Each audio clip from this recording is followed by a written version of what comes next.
Hello, I'm Captain Tommy Scoville, and you are on the lifeboat. I don't know why that second button didn't work. Maybe because Squirrel was hanging from my earphones. You know what? She'll chill out right until it's time to go and then just wants to act silly. But she'll hear me talking, and there's something about my voice. Hey, everybody, how are you? Let's say some hellos. JD, how are you? Chris and Melinda, good to see you. Just Pauline, how are you? Glad you're here. Simone's girl, hey. Tree hugger, good to see you. Paula Pendley. Hey, Jen. Lord Kissfree, good to see ya. Davey, Miss Sunrise Dawn, Pajama Pixie. Barazzi Girl. Brazy Girl. Christina Leone. Becca Jean, good to see ya. Hey, Henny. The Jobo Baggins. Hope you're doing well, Jobo. I didn't get your question, hon. I'm sorry. Tucked up in bed, so you'll be listening? Well, that's okay. I wish I was. I kind of wish I was in bed. But Taekwondo, good to see you. Lumen, how are you? Seventh son, there you are. There you are. Jemiah Brow, howdy from Barton, VT. All right, from Vermont, you do what you want. I like it. I know Barton. I know Barton. Hey, Anthony Powell, see you, man. Glad you're here. Pruy, ahoy. Melbourne, just made it brighter. Well, that's nice. I'm glad to hear that. Calamity and Mary Jane, both of you. All right. All right. Hello, Shell. One with cats. Mr. Managed. Bacon, truthfully, is meat candy. Ben Turner. Tommy Knocker. Dirty Mouse. Hey, ciao. What's going on, Cricket? Scoob. There you are. All right, I think I'm probably close. Davey, how you doing? Tommy Bird, Hannah the Blind Kitty. Shall we fire this rascal up and get her underway? What do you think? I could call out names for the rest of the day. Probably make me happy. Deeming, Miss Dragon. I'm so glad I didn't stop right then. It just wouldn't have been right. Huckleberry, Statler Calhoun Show. Good, good. Goddess Divine. All right, let's fire this thing up. So, hope you had a good day. There are some characteristics about drug addicts. People who struggle with addiction in general, they don't have to be drug addicts. They could be people addicted to any number of activities, right? That we do because our coping skills don't work right. I didn't stick needles in my arms for giggles. I did it because the set of coping skills, there you are, the set of coping skills that I was supposed to have, I quite simply didn't have.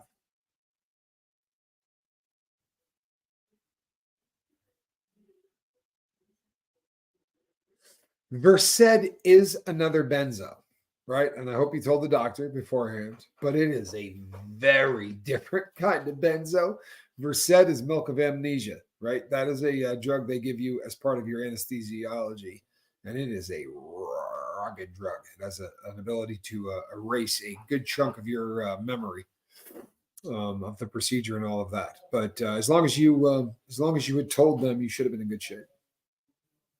So. And you're here, so that's probably a good thing. Question 2. I have to have this procedure every 6 weeks. Okay. It shouldn't be a problem. You have to just, it is a wildly potent benzo. But it's not, yeah. You have to just communicate with your medical team. It's just, if you had told them going in, then trust me, they're cool with it, right? It's not in any danger to you if you know it going in. Right? No danger at all, because doctors are pretty good at this. And in my experience in the past, the people that I tend to really not worry about, this may sound crazy, but anesthesiologists usually seem to have a handle on drugs more than any other of the docs that I've hung out and partied with. I know that sounds crazy, right? But I've actually partied with a lot of doctors. There are a lot of doctors that do drugs. And I've run with a few, but anesthesiologists were always the ones that, and it's going to sound awful too, but usually had the best stuff. I knew a woman in Clear Lake, Texas, who was an anesthesiologist, and she was so much fun. She was my girlfriend's best friend, and she had a house right on the river. Anyway, she was a lot of fun. But I am going to interview Reese tomorrow night. That is not a rumor. That is not a rumor. I am going to be doing that, and it's something that I'm really looking forward to. I'm going to touch on this again in a second because it's something that deserves a little bit more talk. Can I give a shout out to your daughter, Brink Young? Absolutely. She started to watch The Lifeboat. Do you see how she wrote the LB? My license plate right there. Brink Young, it is an honor to have you. If you're watching, fantastic. Honestly, it is an honor. My offspring is here as well, Spanx Calhoun. It feels fantastic to have your kid.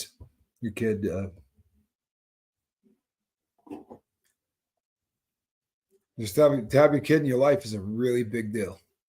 That's awesome. Awesome. Truthfully, and it's Brink. Really, really glad you're here. Truthfully, there's not much cooler than a parent and child combo. It's a beautiful thing. It really is. So I put up a thumbnail, and I'm not trying to bum anybody out. I'm really not, and I'm also not trying to clickbait or do anything else. This is kind of one of those. This is kind of one of those. Your offspring has sprung. I like that. Spot on. This is one of those things that we talk about. 35 amazing years, isn't that something? Good for you, Doc. This is something that we talk about often here on the boat, and it's connection, and it's when I talk about how cravings last about 8 minutes, right? Which is the truth. Now, those cravings can come 25 times over the course of a day, right? Now, they're going to be about 8 minutes at a time. If you let them run their course, or if you fight them off, right? Usually within about 8 minutes. I'm going in and out. Hey, Brink, it's an honor to have you here. Really is. So happy that you're here. And you come from good stock. You know, mom's smart. So it's a great start. It really is. It's an excellent, excellent start. So where is Russ? Russ is working. Russ is the hardest working man in show business currently. He really is. He's one of the hardest working cats out there, and that is a good thing. I talk all of the time about connection and about the importance of connection, and about how when we're hurting, you reach out to people, and you don't suffer in silence. Unfortunately, if I don't suffer in silence, I'll get accused of a clickbait or whatever. And honestly, I couldn't give two craps. I really couldn't. But here's the deal. We have a real problem saying I want to get high as addicts, right? Because it means we failed somehow. We're not supermen or women, and we haven't got this whole thing figured out exactly yet. Now, I view that differently. If I want to get high today, and at the end of today, I didn't get high, well, then I obviously have figured this crap out, right? I'm just not going to lie about it. There are days that are going to come up, and there are things that are going to happen that are going to make you want to do whatever it is you do, right? Cook a shot, snort something, whatever it is that you do. Shatsy, I love that you know that you are going through an emotional relapse because you have identified what phase of the of relapse you're in. That's awesome. I hope you are journaling, Shatsy, right? I hope you're journaling, because if you are, you're going to be able to backtrack. You're going to be able to find out exactly why you are where you are, right? That's and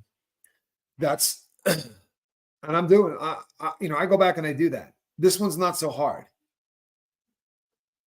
and I'm not gonna break down the details of what's making me want to get high. But as an addict, it's not. I can give you the details without giving you the details. It's pretty easy, actually. Shatsy, I'm sorry to hear that. I really am, and that's tough. It is. Family stuff is difficult. For me, uh, when I want to get high, it's because I've lost control over the situation, any situation. When I can't control the situation or contribute to the situation or do something to fix something, it's one of the most frustrating things in the entire world as an addict. There's a few things that are just straight friggin' rules across the board if you're addicted to drugs or you have a bad habit, right?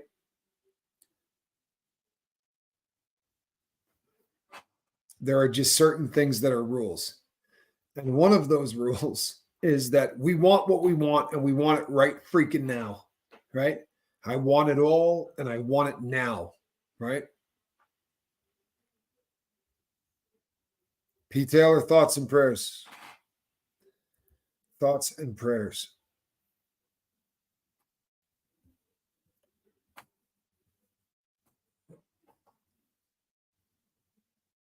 Good to hear that the doctors are solid. I mean it. Really good to hear that the doctors are solid. 100% situation out of control is awful.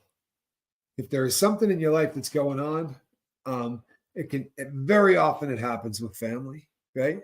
You've got you got an uncle or you got a nephew or you got a brother or a sister or a son or a daughter or whatever that you're unable to help, right? Or unable to communicate with or whatever. For a lot of us, this is really difficult stuff, especially if and this is very often the case. We carry a crap load of baggage from our drug addiction into our new life, right? Thousands of pounds. Now, if we're journaling and we're working and we're doing a program and we're actually working through stuff, well, then from time to time, we're able to set that stuff down. Don't ever believe for a second that you got it figured out and that the stuff's gone, because it's not ever going to be gone, at least not for me. But there are times I can take that crap off my back and I can set it down. And you know what? Every once in a while, you'll get like 90 glorious days, right? 120 glorious days, 6 months where you don't feel like less than, where you feel like everything's pretty good, right? Where you don't feel like getting high, where you feel like every day you pretty much got it figured out, right? And then something will happen, and it's like the rug gets yanked out from underneath you. It's like being in prison. That's what it's like, honestly.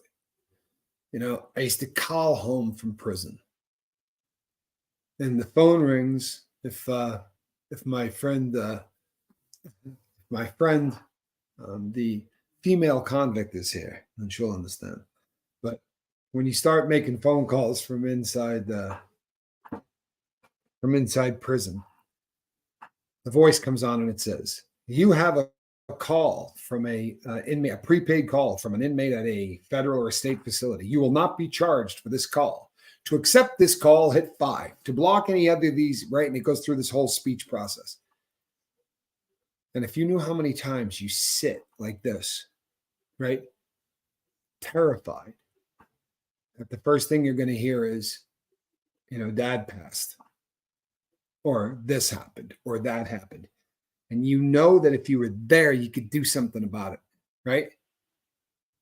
And the frustration of having something that is this far away from you, that is more important to you than anything in your life, but you can't do anything to intervene.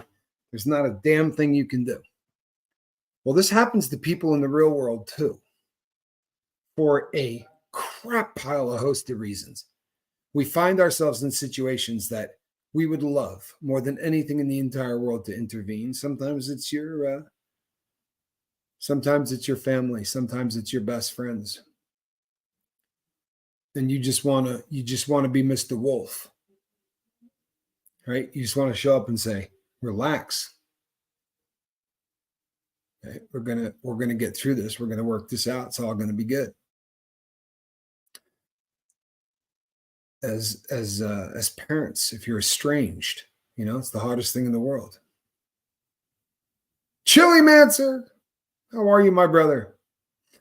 It's good to see you, and I'm doing well, thank you. You know what? I'm firing on about 7 days today. I've kind of been ducking in and out of the feed, and then coming back to exactly what I was thinking. It kind of almost feels like old times.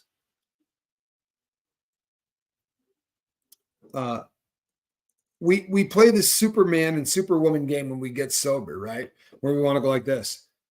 You know, I haven't wanted to get high in 11 years. I haven't wanted to get high in 7 years. I can't remember the last time I had a craving. Holy hell, I can. When we do that, never have a problem, right? If that's the truth for you, God bless you. If it's not, shut the front door, right? Be quiet. Because there are so many people out there that would just like to say out loud, you know what? Today's a day I'd like to drink a fifth. Today's the day I'd like to turn off my computer for about 7 or 8 hours. You know what we call that? It's called not suffering in silence. It's called crying out for help. It's called help. And if you say that, very often you'll find people that might step up to the plate and say something along the lines of, hey, man, I'm here for you.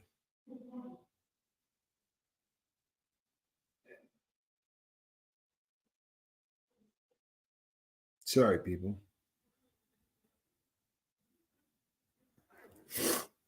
You understand what I'm saying?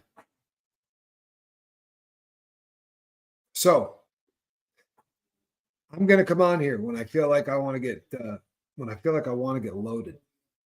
By the way, I chose that phrase for a reason, right? Because there's different things that drugs do for people, especially for people like me. And one of them is to get loaded. And getting loaded just simply means that you're not going to give one cat about what's going on planet Earth. And it does not matter what that thing is, right? It's that level where, you know, hey, so-and-so just passed. Oh, that sucks.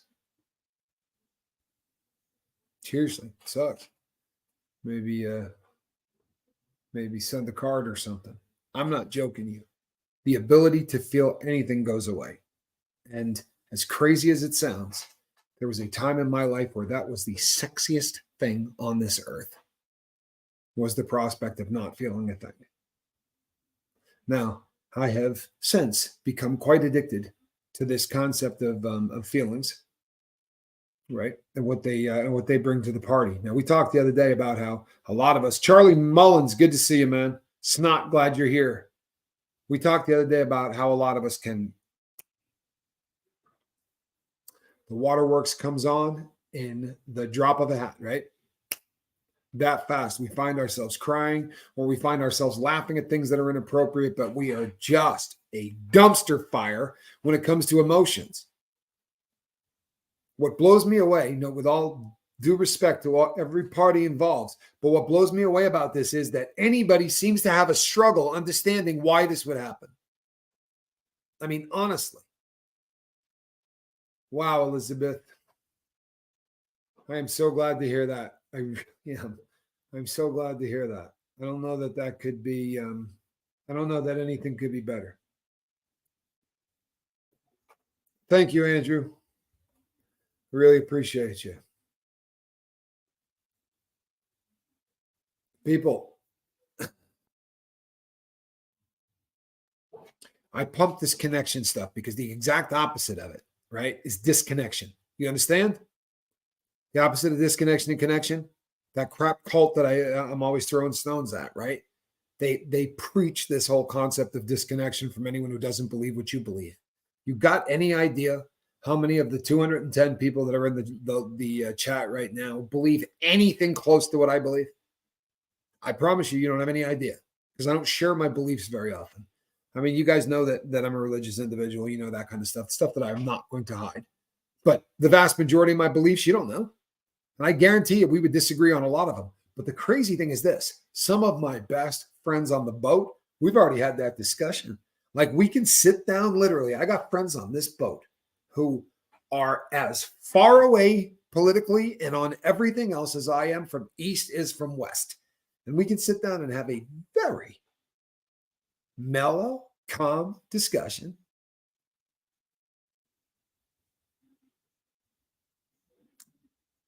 I don't understand how anything brings people to hate unless it deserves to bring people to hate, right? If I ever find myself in a situation where I feel heinously out of control, it's usually because somebody has done something that is causing one of two emotions in my life. One is going to be hurt. If you hurt me dramatically, you do something that wildly hurts my feelings, I'm a convict. I'm not going to go, hey, you hurt my feelings, right? I spent way too much time in prison to do that. I wish I could. I'm working on it. I said that to somebody last week, believe it or not. I honestly did. Like I stepped up to the plate last week and said to a friend of mine, you know what, man? That hurts. That hurts. I don't know if you realize it, but what you said hurts. It's not fun, right? It really isn't. But that Yohari's box crap where guys got to act like guys and chicks got to act like chicks and all of that stuff, I got news for you, man. It's killing people. It really is. It's killing people. The inability for a guy to cry and say, I'm having a really bad freaking day is sending people down a road to drugs that are manufactured to kill them, not get them high, not make the day go away. It's designed to kill them. Now, you go, oh, that's stupid. No, I mean, honestly, it's not. It's not. Right? This is the deaths of 300 people plus a day has been building for such a long time that logic would say to you, they would have cut back on the recipe by now. But the recipe's getting stronger, right? Nothing makes sense. Some days, people, it gets a little friggin' overwhelming. For everybody. You have so much going on in your life that nobody on the lifeboat knows about, even if you're somebody that's open and you share, right? There's so much going on in everybody's life that we don't know about. And you know what? That's cool. Like me wanting to get loaded today is okay. It's cool. It's not cool if I go get loaded, right? That would be a really bad thing. Honest to God, like that would suck. However, hold on a second. Snot, thank you so much, man.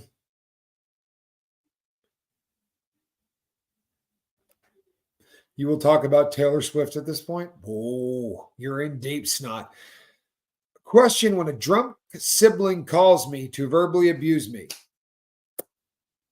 I don't want to take their calls anymore. Is this acting against connection? Absolutely not. Connection is not made while one person is so intoxicated that they cannot communicate. No. Not only is that not disconnection, but you don't have to feel bad or apologize for that. I'm sorry. I know it's not going to feel good. I don't talk to drunk friends. I don't. I can't help a drunk person. I can't. I have said to them many times, you know what? I look forward to talking to you tomorrow. For real. When your head's clear, but I'm not going to do this drunk. Usually by the time someone can get somebody that loaded on the phone with me, I promise you they're not going to remember what we're talking about in the morning anyway. For real. If you're calling in the captain of the lifeboat, this guy's not drinking a 6-pack. You know? Usually I'm talking to people that are putting away frightening amounts of booze.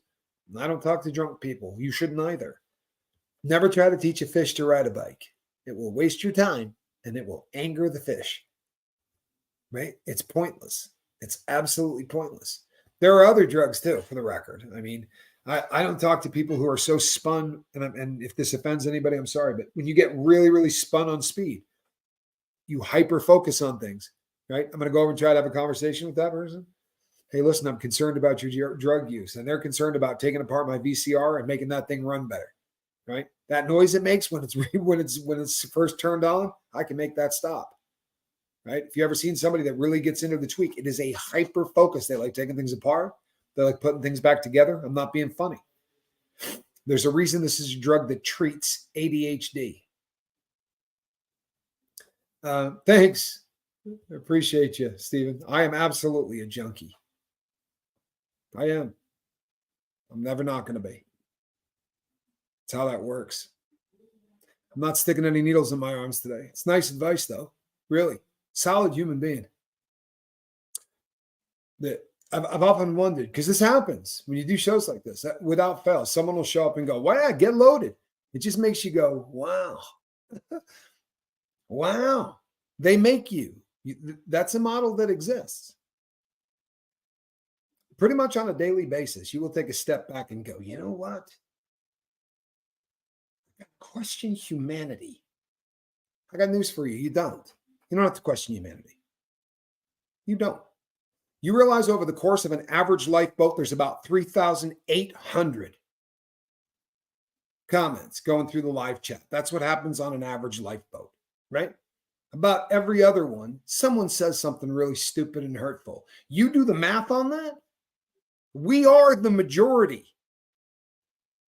The good guys, we're the majority. Don't let them BS you.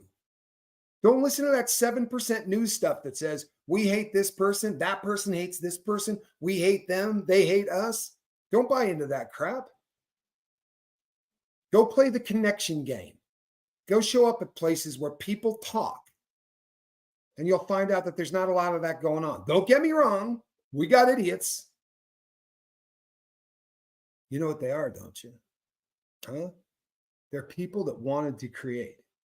There are people that wanted the cult of personality stuff that they think YouTube is. It's amazing how many times I meet somebody that has reached any level of success in YouTube only to find out that they had no intention of being successful in YouTube. Right? They had something that they wanted to say and they thought, you know what? I got to say it. I don't care if anybody watches it.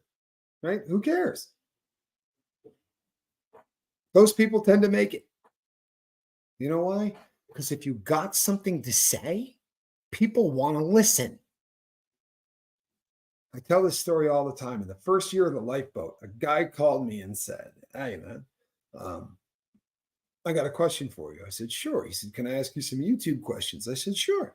Bounced some questions off of me. And at the end, I said, I got a question for you. He said, sure. I go, what is it you're trying to do with your channel? And he goes, I don't understand the question. What do you mean? I go, well, what's the goal of the channel? He's like, well, I want to build it. I want it to get bigger. I don't think you understand my question, right? I knew what I wanted the lifeboat to do before we ever filmed the first thing. I knew exactly what I wanted this channel to do. And we're doing it, right? And I think the reason it takes off is not because of me. It's because of all the other people who think, oh, that's a really good idea, right? All the other people who show up and go, yeah, that connection crap actually does something, right? Huh? Now, there are some drawbacks to that connection stuff. There are. There's a few of them. One of them is this. You're going to end up caring about way more people than you ever thought you would care about in your life. Feel me?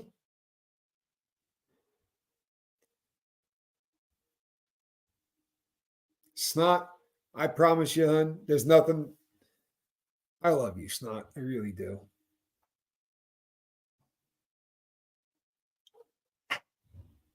Honestly, I love you, Snot. I'm glad that you're here.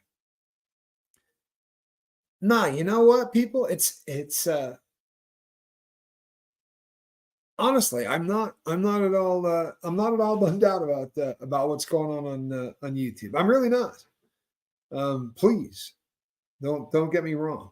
You make the greatest thing about this platform and the greatest thing about social media in general is, again, if you're using this stuff the way that the founders, right, the founders of this concept, Steve Jobs, the guys that were doing this way back in the day that thought, we can shrink the entire world. We can show everybody that we're not different. We're the same. Literally, these lofty ass goals were the kind of things these guys were talking about, right? That's really where they were going with this. And I believe that this is happening. I'm watching it, right? I really am. However, in the process, I have hundreds and hundreds of people that I really deeply care for, the vast majority of whom I've never stood in the same room with. That brings on a whole bunch of really cool things and a couple of headaches, right?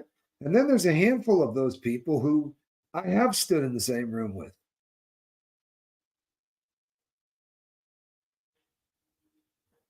Then there are a handful of people that I've stood in the same room with. If you've never seen me in a tie,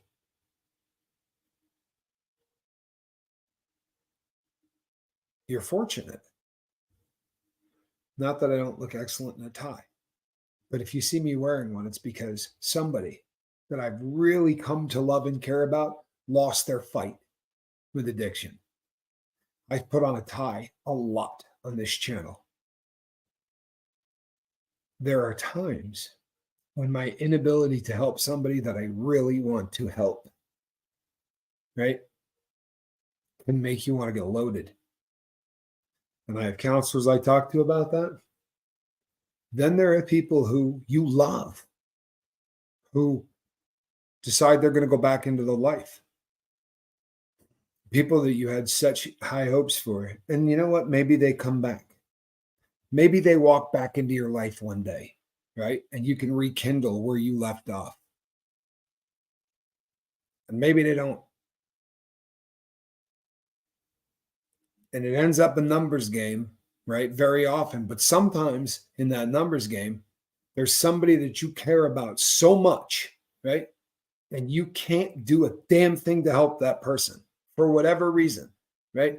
Maybe they pushed you away, right? Maybe you did something, but for whatever reason, you can't do a thing. As an addict, boy, start telling people, because you want to talk about a fast way to end up with a bottle in your hand. That feeling of impotence. Sorry, if you're a guy, that one makes a crap load of sense. But that's the feeling. It's that feeling of, you know what? I can't do a damn thing. I really needed to be here tonight. You are wonderful, and I appreciate each of you. As always, thanks, Tommy. Iced Autumn, I'm really glad that you're here. Thank you.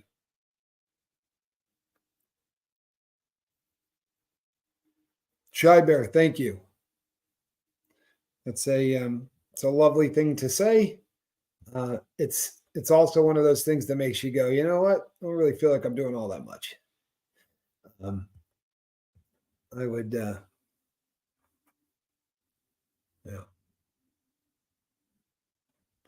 Hat and flip flops and the top. I've done that. I'll be honest with you. That's I think I don't remember whether it was my first date or my second date with Spanky's mom. I wore a tuxedo with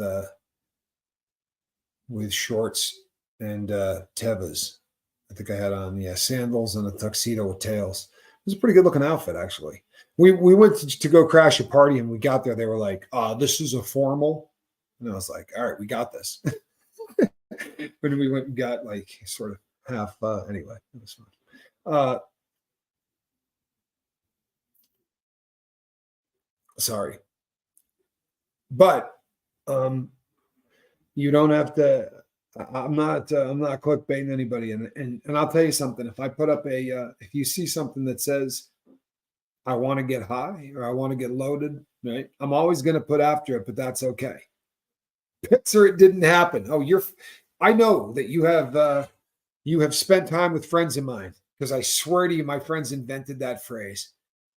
This was years before the cell phone. Picture it didn't happen. In fact, Johnny Scoville, just from hearing how I said that, would know exactly who the friend is I'm talking about. Picture it didn't happen. Tommy Bird, I'm glad that you're here, man. I really am. I'm glad that you're here. And you know what? Here's the great thing about the lifeboat. Here's why I'm going to always come out, and I'm always going to tell people if I'm hurting and whatever. I'll catch some crap. Someone will make a video and talk about how I don't remember what the last guy said. Anyway, I'm going to do this because if I start the show wanting to get high, or if I start the show with that feeling and by the end of it we're laughing, then it's kind of the proof in the pudding, right? It's literally kind of a life lesson. I'll be really honest. I don't like watching friends of mine suffer if they're 5 states away. That's a bummer for me. It is. It's a bummer for me. I would imagine that everybody probably feels something similar, right? And again, at any given time, there are people in my life who I'm estranged from. Part of the, I mean, you do realize that if you're trying to help people get sober, as an example, at any given time, let's say 30% of the people that I've been working with at one time or another currently hate me. Okay? Because very often when you relapse or you go back into the life, right? The person that you were working with is not usually your favorite person. And very often, as soon as you realize that you're in trouble or you're ready to quit again, they come back. But again, insert anything else in your life here. Someone who's wandering in and out of your life. It doesn't matter what they're wandering in and out of your life for. With some people, you're breaking up with them and they're coming back. Right? People that we that just come in and out of our lives. As addicts, be really careful. Right? We're very susceptible to letting people in and out of our lives. Right? More so than others.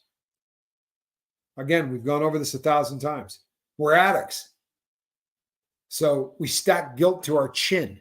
If somebody slaps you around in the process of how you treated, regardless of whether you deserve it or not, if you find what's happening in a relationship with you and someone else hurting you, if you're not a drug addict, you stop it. If you're not someone in recovery, if you're someone with confidence, if you're somebody but if you've been kicking the crap out of yourself for 25 years or 35 years or 10 years or 6 months because of all the guilt you feel for the things that you've done in the past, very often we allow people to kind of go in and out. Jen Marie, good to see you. People float in and out of our lives. Go back through your journals and see what happened the last time these people floated in and out of your lives. Right? I hope you've been journaling that long. But go back and read what happens when these people come in and out of your lives. Because very often, right, that's the start of something really bad happening. You feel me?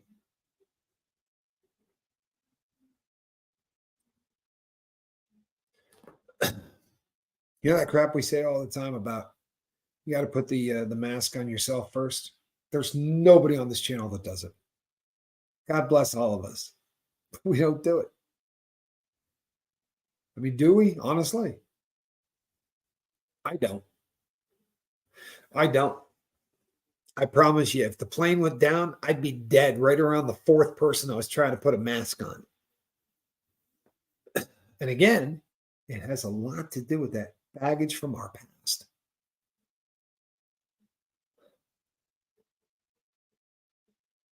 Starting at the beginning on chipmunk speed. Dose of Rose, good luck, because it's going to get ugly.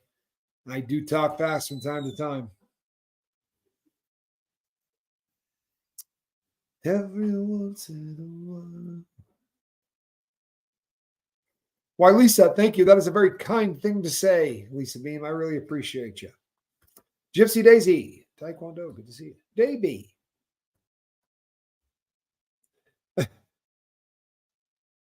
Who's down with DMB? Sorry, couldn't resist.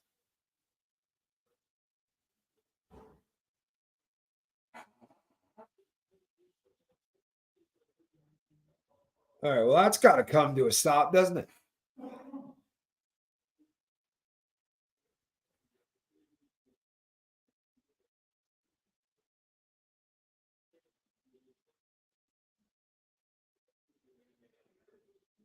I'm sorry, peeps, but every once in a while.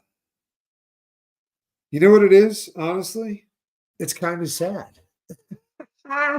That's my kid that I said, my engineer, my music engineer is an absolute beast. Did you see that? From time to time, people, I go to this. Right? Do you know why I go to this? We all go to this for different reasons. We get addicted to it, right? Admittedly, we get addicted to it. And then sometimes you do it because if you're someone that works with people who are getting loaded, you want to make sure that if it's somebody that's really hurting or whatever, you don't want to be in a position where that person is hurting. Yeah. And then every once in a while, it's just desperation. As I said, you know, if you work in this line of work, people come in and out of your lives, and you get estranged. You'll hear it every once in a while. Someone will pop up in the chat, and I'll be like, you know, Tim 1973. Whoa, where have you been? Because you're just so excited that they're back. Because there's a part of you, even if it's a small part, that goes and holds your breath until that person contacts you. I'm not complaining. I swear to God, I'm not. I'm just working through crap. Right? I'm not complaining. This is a really good gig. If it wasn't, I could have changed it. I could have made it an easier gig. But this is really what I'm supposed to be doing. Gypsy! I'm sorry. I thought you said 13 months? People, are you catching this? 13 months? Oh, Gypsy. Gypsy Daisy, how good is that? Way to go, right? How about a 4-piece? I haven't used a 4 in a long time. How about a 4 for just being wildly proud and impressed? You know what? There's nothing wrong with 218 people being proud for you, right? There isn't. It's another one of those weird things that a couple of years back started catching crap. You know what? Be proud of me. I'm taking it. I swear to you, I'm never going to give anybody crap for saying that they're proud of me or any other compliment. I'm taking it from here on out. I'm going to give them out. I'm going to take them. I promise. I'm going to get better at it. Gypsy, so proud, man. And I mean, sorry. You know how I say, man. Danny's mom. Good to see you. Oh, happens all the time. Honesty, right? The best policy. Question: what do you do if you're trying to help someone and you discover that it's too much for you? Example: friend, family, etc. It happens all the time. I have had to say to people, you know what? I don't think we're a great match. I'm sorry, and that's so. And I'm not usually. I'm being really, really honest. Sometimes I will say to people, if they're a bad match, that's what you go with. I don't think you and I match up well, and then I explain to them why. The other one is this is too much, and here's why. I'm trying not to stick needles in my arms while you're trying to do whatever you're trying to do. That's also my default setting of every single day. I have this goal, right, of my body being donated to science without me ever sticking a needle in my arm ever again. That's it. When that happens, I can go winning, right? I did it. I can spike the football. I can walk off this planet and go, what's up, right? But not till then. There it is. So,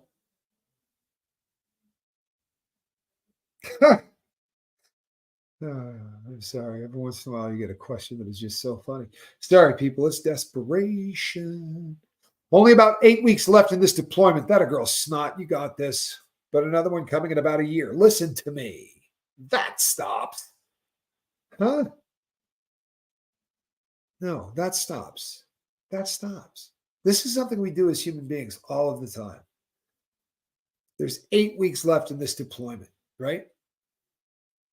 Then there's 365 days of you being able to really, truthfully work on everything, getting it into place so that when the next deployment starts, you are not the same person that you were when he took off. The relationship is not the same relationship that it was when he took off, right? This is an opportunity for you to take 365 freaking days to communicate what hurt during this deployment and why.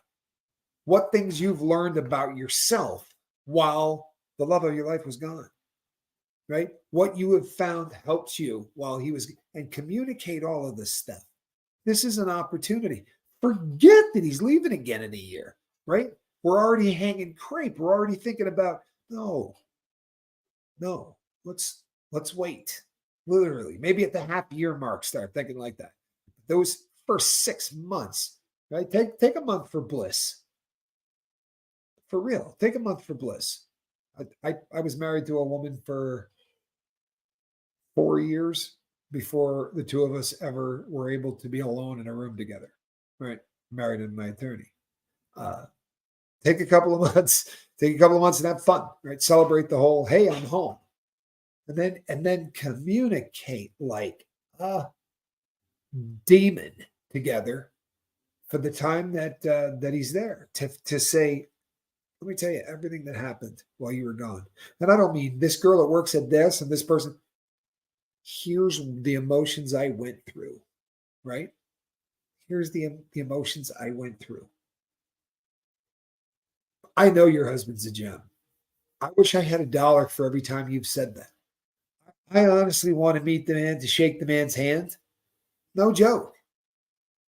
I've never heard a wife say that more than you do. I think that's so cool. I really do. It's not. That's why I think communicate. This is someone you love and respect so much. I think that you talk about, and by the way, I do believe you can't do it. I don't. I think you've got a lot on your plate. I don't think anybody in North America has more on their plate. I'm not even being funny. Like, good Lord, you're doing the work of 6 people. Staying busy is good. I'm all about staying busy. I work too hard. I admit it. It helps for me.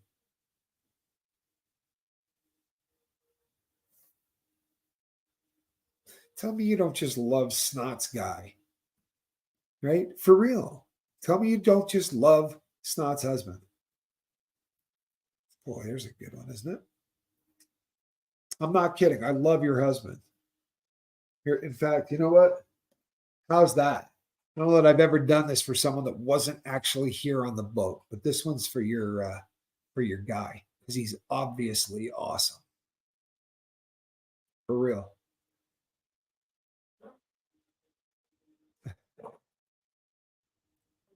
There you go. Right? There you go. And you gotta love that. You gotta love that.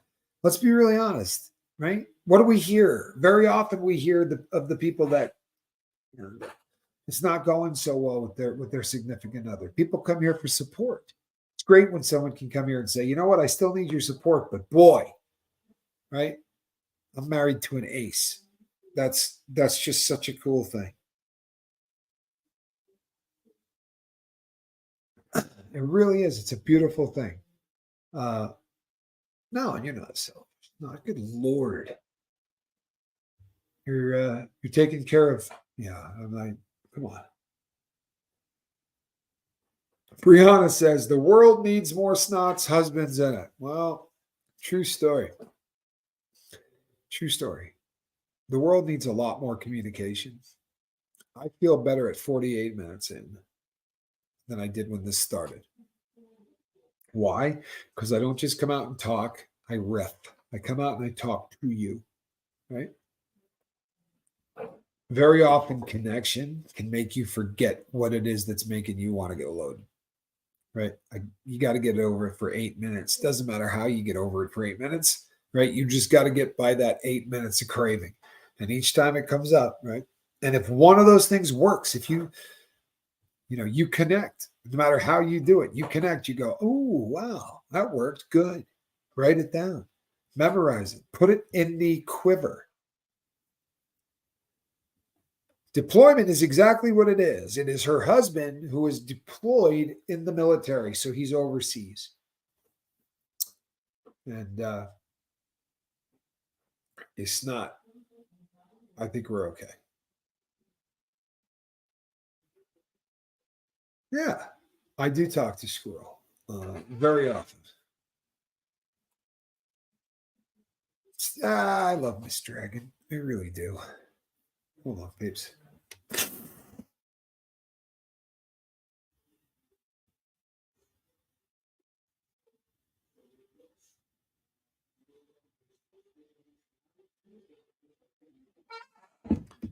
Sorry, I have the worst stuffed up nose in North America, and if I didn't mute that, you would have heard this like just horrific sound because I wasn't in a position to actually go and blow my schnoz. But I figured if I just muted that out a little bit, I might be able to get away with just going that route. But one never knows. Never be sorry if you don't need to be sorry. That's a solid piece of advice, people. Honest to God, don't be sorry if you don't need to be sorry. Do you know how many times a day somebody apologizes and doesn't need, you know what, Calhoun? 88 out of 100 people here know what I'm doing on that phone.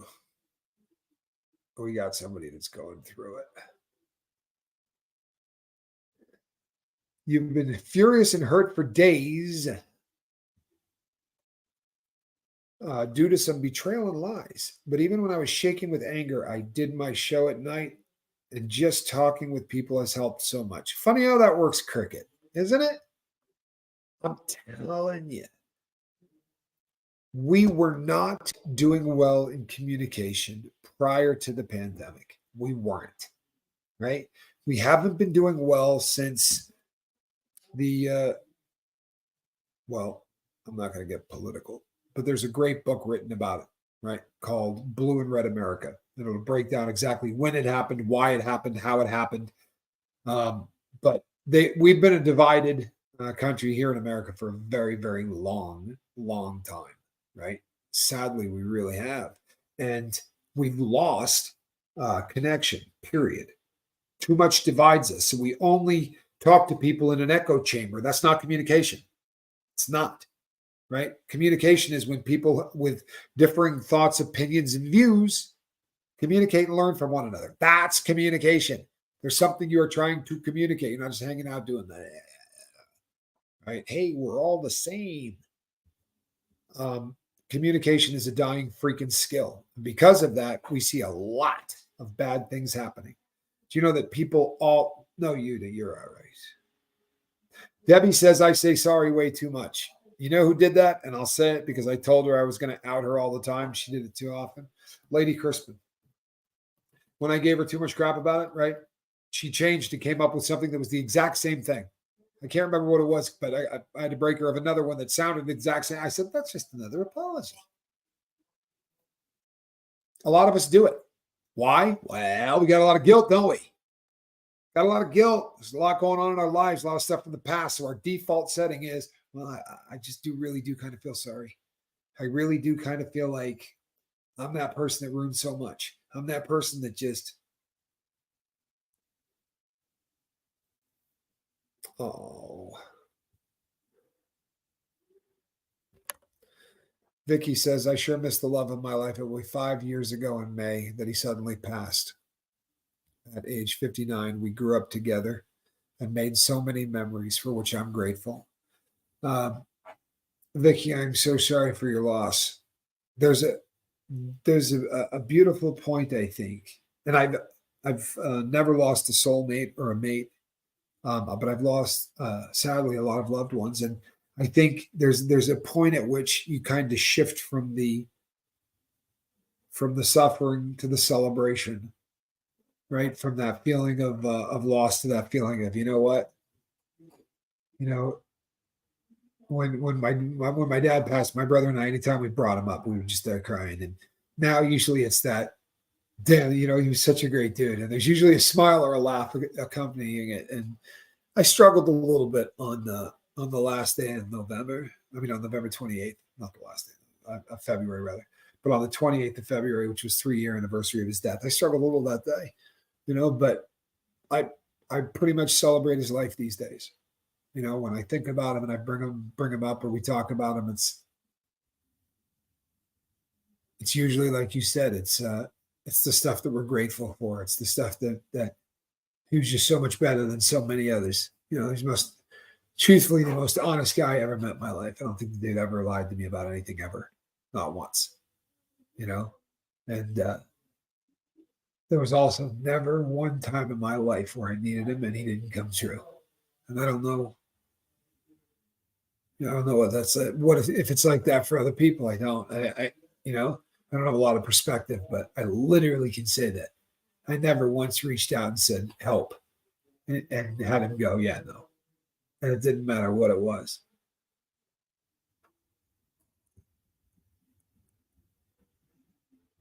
Oh my God, Christy.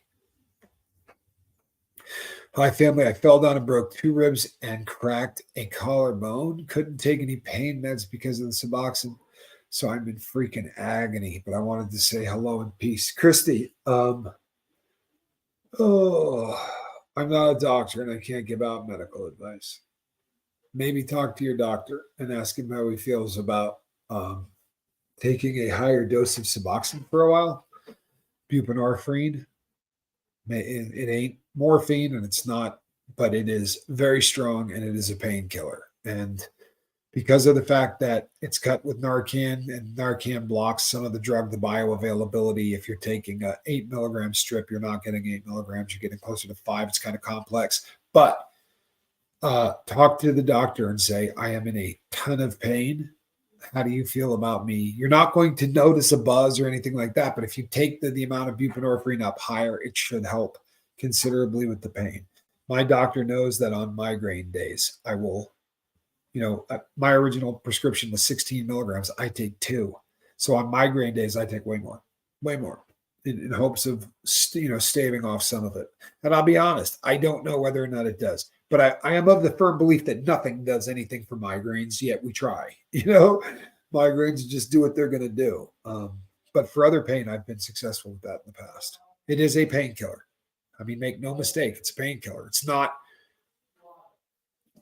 the, again, it's not the morphine molecule. It's not ideal, but it is absolutely works as an analgesic. So maybe call your doc. Just a thought.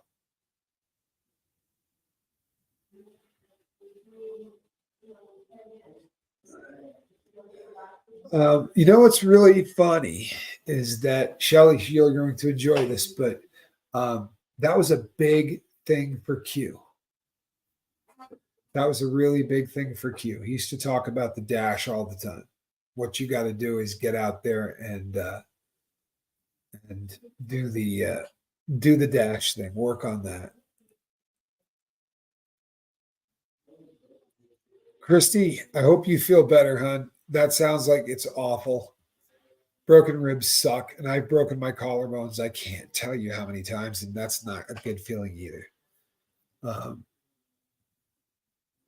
Riding Shotgun says, we allow people to make us feel guilty.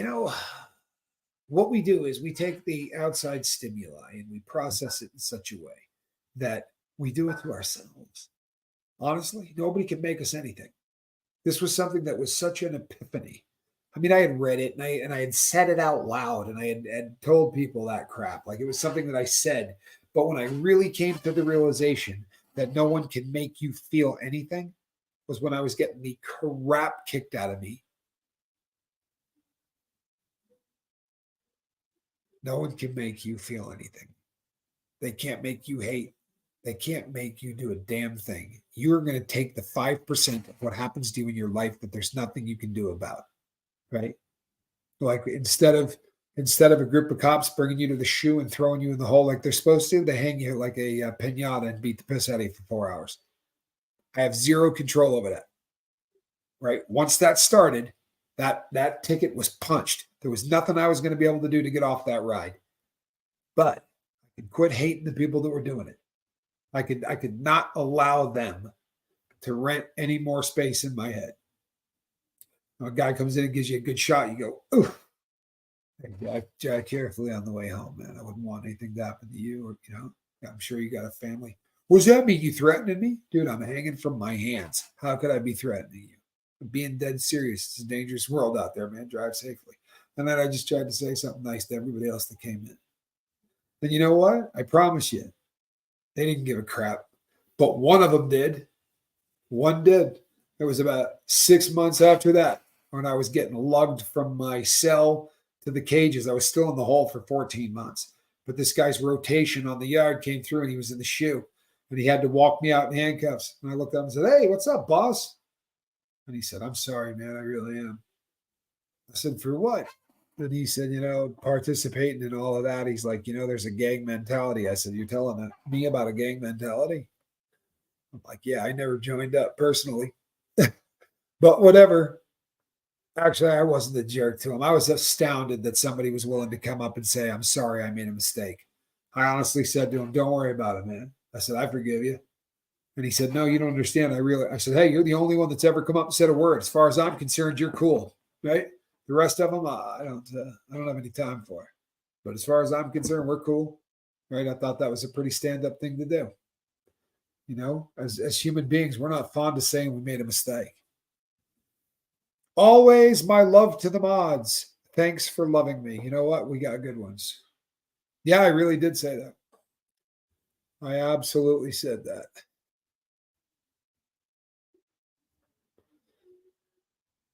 I absolutely did. So tomorrow night, people, here on the lifeboat, I am going to be doing something. And you know what? You better get your butt here and check it out.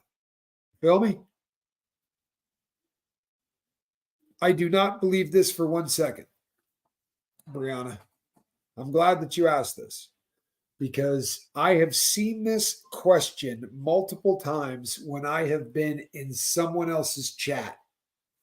And you want to answer the question, but it's not your show, right? Do I think that COs seek out the job because they want to abuse people? No. I think that COs seek out the job because the money's good. They see it as an opportunity where if they stay with it, the union, they can make really, really good money by the end of their career. And it's a golden opportunity for very often military people coming back from overseas, right, to be able to go and do this. I don't think any of them get into that with that in mind. I think that jackass inmates turn a lot of them into jerks. It only takes about 2 inmates, right, to do something really rank to a CO. Throw piss and crap on them or whatever. You don't have to do that too often before the guy just decides that every person in that building is an animal. And you know what? Could you possibly blame them? You throw a cup full of feces and urine on me, I'm going to think you're an animal. So they do at the zoo. It used to absolutely drive me nuts. When people would celebrate what they were doing, I'm like, why do you think they treat us like this? I don't blame them. I really don't. No, I think that they get in there, and I think that a couple of jerk-off convicts, inmates, not convicts, because convicts don't do that, but some inmates will turn a guy that could have been a really solid cop into a jerk-off. I'll tell you this. You see this? Right? I got that done in prison. All that art was done in there, right? The stuff on my back, like I got ink all over the place. I got done in prison. And when the cop would come into his shift, I'm not hiding from him. I would walk into his office and go, hey, I was hoping to tattoo up in 113. I'll put a lookout out there. If you count that as disrespect, boss, on your shift, I won't do it. And half of them, maybe a quarter of them would go, yeah, don't do it on my shift. Now, they're not going to come looking for the tattoo gun. They're not going to come looking for the tattoo ink because I was solid enough to go ask for permission. So he knows that there's a tattoo gun probably in my cell, right? Or who was ever working on me cell. But he's not going to go looking for it because we were solid enough to go talk to him. Now, on the flip side of that, most of them will go, you got a lookout? Yeah, I want to look out there on the stairs, and I want one at the window so that if there's a cop coming down, his boss, if the lieutenant's coming down. And I promise you, that LT used to be a cop, used to be just a CO. And he watched guys get slung back and all that. It's just, they know what's going on. And what you learn is respect. If you watched Surviving the Survivor last night, those 2 COs that were there, the 3 of us could go out to dinner and probably laugh hysterically for hours because we speak a language that other people don't speak. And the difference, I've said this so many times, the difference between us and them is paper thin. I don't mean they're criminals. What I mean is we get thrust into this world that no one else has ever seen before, and we're forced to live in it. Their rules are just as weird as our rules. I've watched COs go into rooms together and fight. The dynamic between them, and they're locked up during the day in that building with us. They're outnumbered about 60-1. They click up and become very, very close. There's so much about it that is so similar that I got a mad amount of respect for the guys that do that for a living. I loved doing that show with them last night. That was so much fun for me. It really was. It was so much fun for me. They were cool, weren't they? And here's the good news. So many people, how does the what get in? How does the ink and gun get in? Well, I made the ink myself. I also made the gun myself. You find old devices that are breaking or that you can break, uh, like an electric typewriter, right? They have those things that go zzz, zzz, zzz, right. Any motor that spins, you take that motor out, take the wires off, and then you build a battery pack. So you got about the large batteries, and you run 6 of them together in sequence. Now you got enough juice to power that motor, which just spins like this, right? And then you get a guitar string, or you get a spring out of a pen, and you heat it and pull it until you get it perfectly straight, and then you sharpen it, and that's your needle. Put a little bend on the end like an L, and then that little L hooks onto the little thing that spins, right? And it goes up and down really, really fast, and you got a tattoo motor. Now, you have to build whatever feels good in your hands. Most guys use a kitchen fork, and they'll melt the tongs of the fork to hold the thing just right, and then they get this elaborate handle and balance it out right. That's it. They go to work.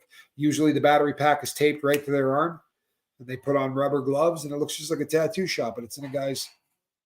And some of them will make patterns, right? Just like you do in a tattoo shop. If they've got any of like a BP9 has carbon on it. Well, those carbon sheets, if you draw on them and then, go like this and put deodorant on it, just like they do at a tattoo shop, roll that up, there's your pattern, and then the guy goes to work. It's just like getting a tattoo anywhere else. But the fact is that whether we were tattooing or making moonshine or doing anything else, what you got to do is always tell the cop what you're doing or ask for permission first. It's the only place where it is actually easier to ask for permission than it is forgiveness, right? Usually it's the other way around. My friend relapsed today after 3 years. I'm heartbroken. Please don't let your friend know that you're heartbroken. Please don't let your friend know that you're heartbroken. Reach out to your friend and say, hey, you know what? 3 years is what? 3 years is what? 1,095 days? Somebody do the math. Does that sound about right? I think that's what it is. So in the last 1,095 days, this person used once. That's a friggin' success, if you ask me. We just got to make sure they don't use tomorrow. We don't even have to start recounting. Honestly, we don't. Unless they get high tomorrow, unless they keep going, then this is oh, what have I done? It can be a great relapse. It can be the ultimate relapse where they realize what just happened to make this happen. But so often they see the disappointment in our eyes. They feel the heartbreak. What they got to feel is love. And I'm not chastising you. I promise you, because I know how bad you're bummed out. And I'm betting you didn't let them see it. But we really got to make a point to not let them. You can say to them, too. There's nothing wrong with saying, oh, this hurts. But it hurts for you, right? You don't know me, Dick. I hurt for you. I know you got to be beating yourself up. But you know what? In the last 195 days, you got high once. All right, let's get over that. If you're going to use this as an excuse to keep partying, I'm going to lose all respect for you. Right? You know you screwed up. I know you screwed up. Now everybody in the world knows you screwed up. Not by name. All right, let's get up. Let's dust ourselves off, and let's go from here. And you know what? If they relapse 3 years from now, we're going to be going, what do we got? 2,180 days, and you got high twice? I got news for you, man. If somebody relapses once every 10 years for the rest of their time on planet Earth, I'll still give them a gold star.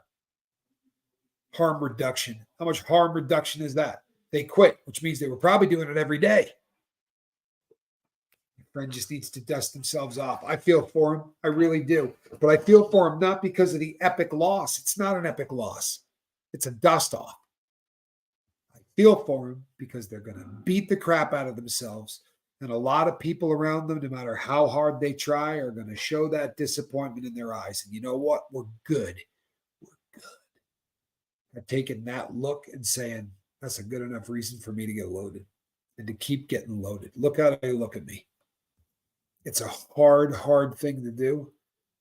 It really is. And I'm not good at it yet. I'll be really honest, right? I want to yell at people still. I try not to. I really do. In fact, I'm good at not doing it, but I still want to yell at you. I'll be real honest. There's at least 2 or 3 of you that I probably talked to today and had to say, hey, don't worry about it. Get up and dust yourself off. I'm disappointed. I'm heartbroken. But I'm heartbroken for you. You didn't do me dirty. I feel bad at how bad you beating the crap out of yourself. But guess what? It's not the end of the world. It's not. It's not even close to the end of the world. It's dust off. Right? Harm reduction is my new philosophy. It's changing my view of myself. Well, that's not such a bad thing. And I love people who can change their philosophy. Lord knows I had to change mine. I thought it was awful. I really did. I used to think harm reduction was a terrible idea. One moment, please.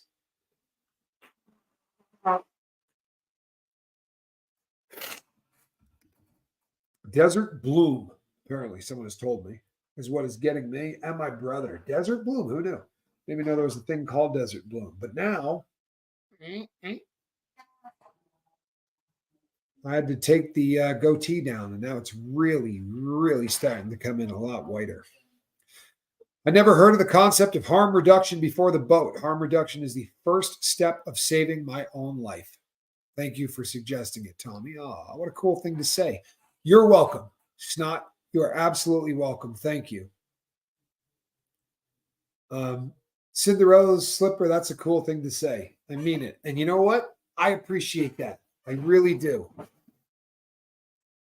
Well, Ben, I am honored to be considered as part of your tribe. I'm not playing. I mean that. Thank you guys.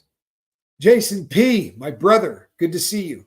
Thank you guys for letting me come here and work through things. Honestly, I try to come here and I try to do stuff that can motivate people, and I try to do stuff that can, keep us thinking and talking and always kind of so that we take a couple hours a day to focus on sobriety. That's the goal, and to create as much connection as we can in the process, right? That's the goal. But I'm just a drug addict like everybody else, and I'm not going to BS because I did that. There's been many times where I just wanted to get loaded and I just come on here and try to do the stiff upper lip show. And instead, I just look like a guy that's maybe bored or doesn't want to be here. And you know what? There's never been a day I've been bored and not wanting to be here. This is a passion for me and I love it. It means more to me than almost anything. That's the truth.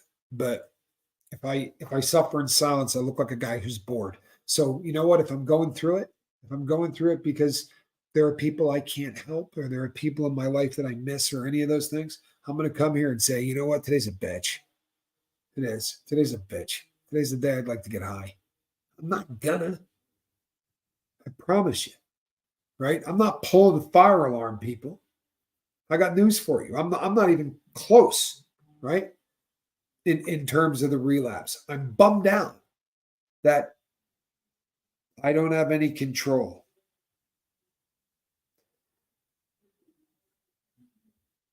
I don't, and I don't like situations that I have no control over. You know what, Lisa? Sometimes it does help to complain, and there's nothing wrong with that. And we love you, in spite of the whole Nazi thing with my glasses. No, I'm kidding. If it wasn't for you, my eyes would be far more strained. I'm glad that you called me on it, Lisa. I really am. And it's funny because if I come here and I don't have my glasses on, I go, oh no. Like as soon as I read the first name, it makes me remember that I don't have my glasses. I'm going to be like, oh, Lisa's going to kill me. I'm going to be bummed out. She's going to be like, where are your glasses? Okay. That right there.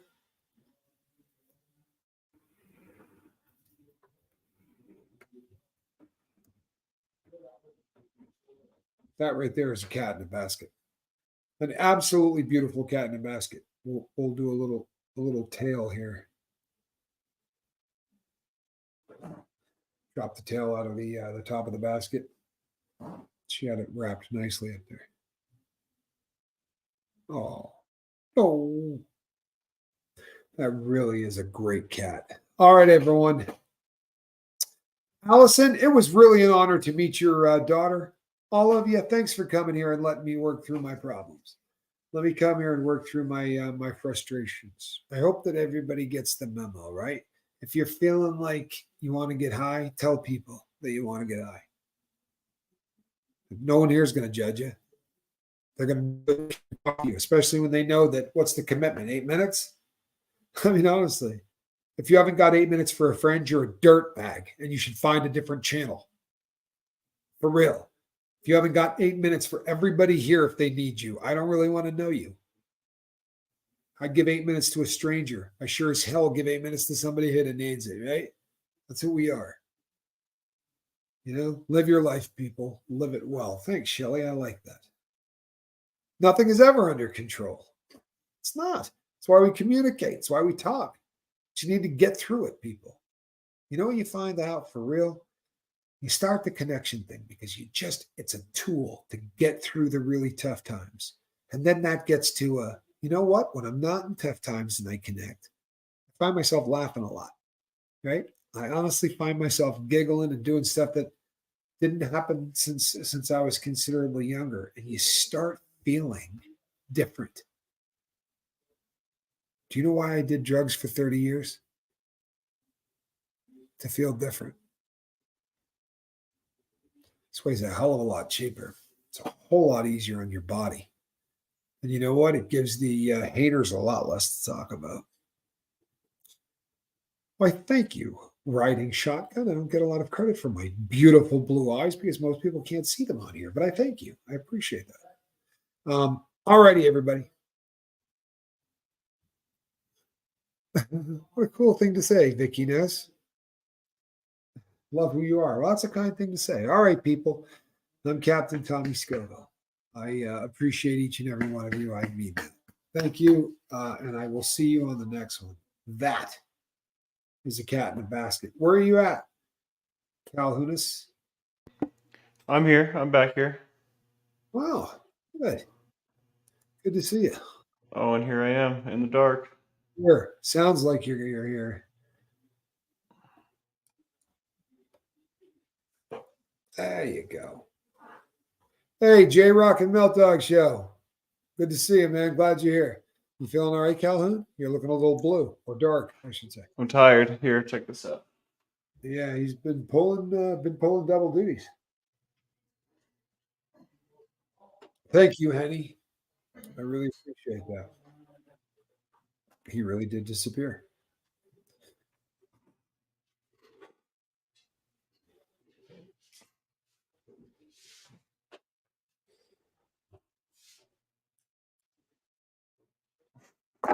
There he is. Holy hell, look at that.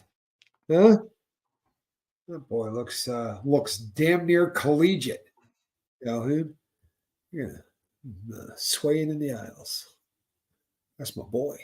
All right. Spanx in the Dark sounds like a movie title. Wow, chicken bow, wow, wow, bow. Yeah, it sounds like one of those movie titles I don't want my kid watching. Yeah. Hey, Jason P. It was nice to meet you over the weekend, man. Wasn't that cool?